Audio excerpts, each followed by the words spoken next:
Bismillahirrahmanirrahim. Alhamdulillahirabbil alamin. Wassalatu wassalamu ala asyrafil anbiya'i wal mursalin wa ala alihi wa ashabihi wa man tabi'ahum bi ihsanin ila yaumiddin, amma ba'du. Pada kesempatan kali ini kita akan berbicara tentang zakat, yang mana itu merupakan di antara kewajiban yang mesti ditunaikan oleh kaum muslimin berkaitan dengan harta yang dilebihkan oleh Allah Azza wa Jalla. Tujuannya adalah untuk membersihkan harta, kemudian untuk memberikan kelapangan kepada saudara-saudara yang fakir, miskin, serta orang yang berhak untuk menerimanya. Allah Subhanahu wa taala berfirman, "Wa aqimus salata wa atuz zakah." Hendaklah kalian melakukan salat dan membayar zakat. Sebagaimana juga firman Allah Subhanahu wa taala, "Khudz min amwalihim shadaqatan tutahhiruhum wa tuzakkihim biha."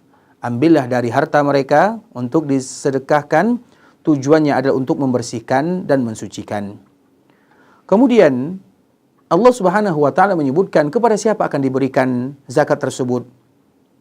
Dinyatakan oleh Allah Azza wa Jalla di dalam firman-Nya, "Innamas shadaqatu lil fuqara wal masakin wal 'amilina 'alaiha wal mu'allafati qulubuhum wa fir riqabi wal gharimin wa fi sabilillahi wa ibnis sabil fariidatan minallah wallahu 'alimun hakim."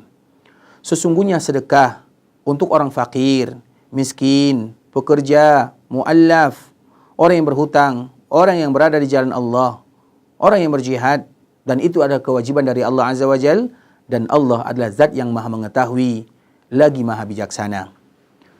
Yang pertama, orang fakir. Siapa itu orang fakir? Orang fakir itu adalah mereka yang tidak mendapatkan apa-apa, atau mereka yang mendapatkan separuh dari kebutuhannya.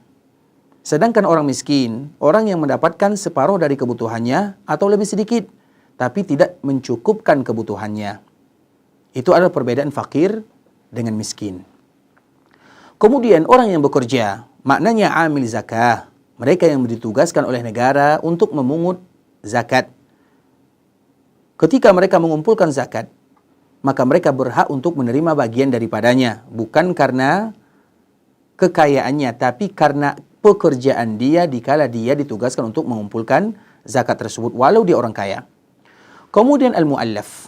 Mu'allaf itu adalah mereka yang diharapkan keislamannya, atau mereka yang kalau diberikan harta kepadanya, maka gangguannya terhadap kaum muslimin berkurang. Kemudian begitu juga mereka yang diharapkan bisa bertambah keimanannya, atau mereka-mereka yang punya power untuk memberikan manfaat kepada kaum muslimin. Itu semuanya disebut dengan mu'allaf. Kemudian ar-riqab, itu artinya adalah mereka yang dimerdekakan, atau seperti tawanan kaum muslimin. Itu semuanya masuk ke dalam orang-orang yang berhak menerima zakat. Al-gharim, mereka itu adalah orang yang punya hutang dan mereka tidak sanggup untuk membayarnya. Atau kalau sekiranya dia berhutang, untuk mendamaikan antara orang, walaupun dia sanggup untuk membayarnya. Kemudian fi sabilillah, maknanya adalah orang yang berjihad di jalan Allah Azza wa Jalla. Kemudian yang terakhir Ibnu Sabil. Ibnu Sabil itu artinya adalah orang yang sedang safar, kemudian terputus safarnya, maka dia diberikan zakat kepadanya, sesuatu yang bisa mencukupkan dia sampai kepada daerahnya. Dan juga yang harus kita ketahui, tidak boleh memberikan zakat kepada orang yang tidak beriman, orang-orang kafir, kecuali mereka yang mu'allaf, artinya yang diharapkan keislamannya. Begitu juga tidak boleh diberikan zakat kepada orang yang wajib memberikan nafkah kepadanya, seperti suami tidak boleh berzakat kepada istri. Begitu juga tidak boleh berzakat kepada orang yang mereka adalah asal kita, seperti ayah, ibu. Dan tidak boleh juga memberikan zakat kepada cabang kita, seperti anak dan keturunan. Begitu juga tidak boleh memberikan zakat kepada Bani Hashim, dan mereka adalah keluarga Rasulullah SAW. Kemudian wajib memberikan zakat tersebut apabila sampai nisabnya. Kalau sekiranya sesuatu yang itu merupakan benda kekhususan seseorang, maka tidak wajib zakatnya. Seperti misalnya rumah yang mereka tempati, atau kendaraan yang mereka pakai, atau pakaian. Sedangkan perhiasan, para ulama terjadi perbedaan di sana. Sedangkan jumhur ahlul ilmi mengatakan tidak ada zakatnya. Ini merupakan di antara bentuk-bentuk yang harus kita ketahui.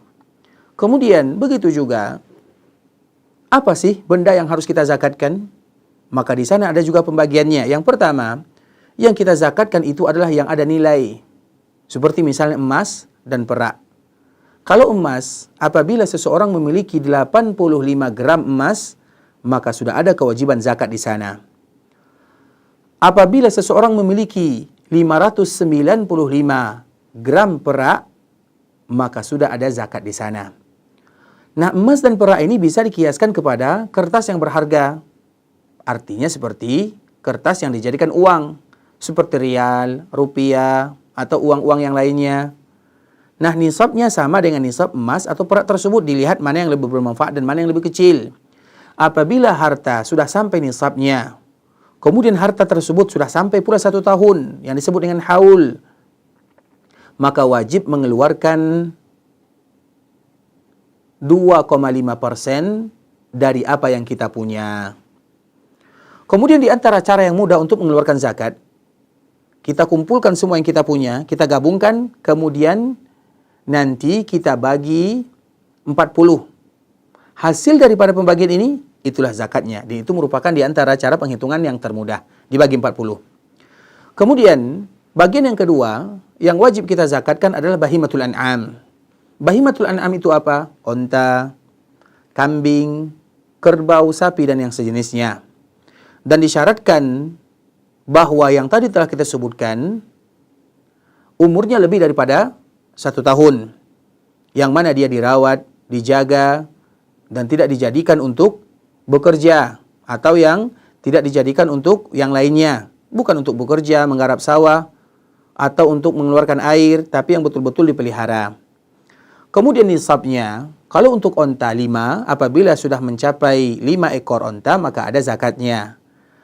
Sedangkan kerbau, apabila seseorang memiliki 30 ekor kerbau, sapi, dan yang sejenisnya, maka baru ada zakatnya. Kambing, jumlahnya 40. Apabila seseorang memiliki kambing 40, maka di sana baru ada zakatnya. Sedangkan perincian zakat daripada hewan yang tadi telah kita sebutkan telah dijelaskan oleh para ulama dalam buku-buku fikih dan telah mereka syarahkan.